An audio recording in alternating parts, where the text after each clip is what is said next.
National Hot Sheet, page 3. Earnest money not delivered within time frame in contract. Void contract.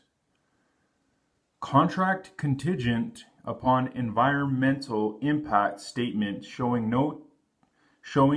to not affect the property value, but turns out it does, is a void contract.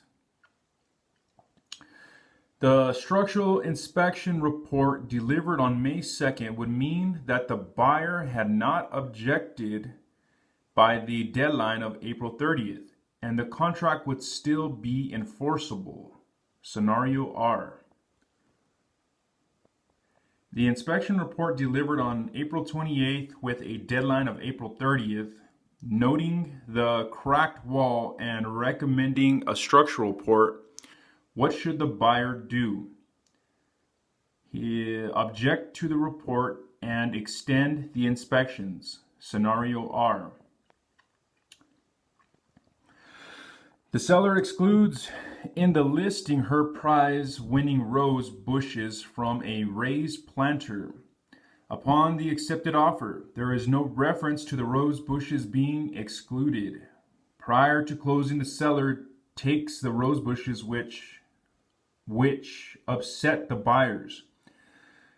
The answer was cannot take the rose bushes, which is a breach of contract, and the broker should work with the buyer to try to determine a value of the rose bushes. Scenario R. Buyer chooses not to close for no reason. Earnest money is considered liquidated damages, but the seller may terminate and keep earnest money. Scenario R. A purchase offer is terminated by a counter proposal. Counteroffer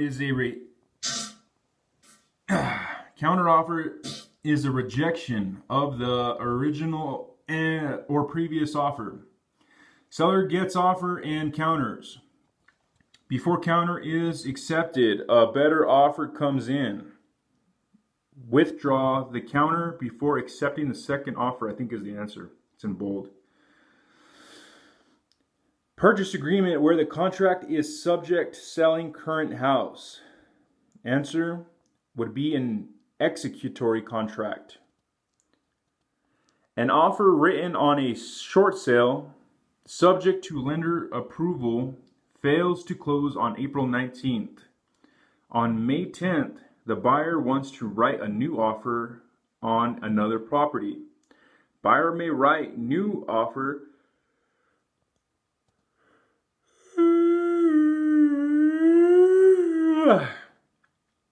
as the short sale failed to close by date and no lender approval is required by the contingency, which has not been met. Broker should recommend the buyer seek information from the listing broker prior to making an offer. Would not recommend the buyer order surveys or other studies until a contract is formed.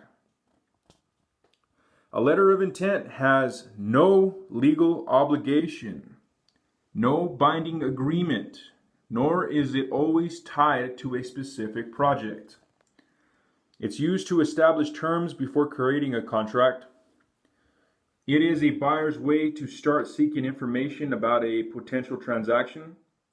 It is most often used in commercial sales. It would not be known as an intended project intent letter. Allows for continued negations without obligating the parties. Option. Must contain all essential elements necessary to create a contract. For an option, the buyer has no legal obligation, does not need to define a specific project, provide specific performance,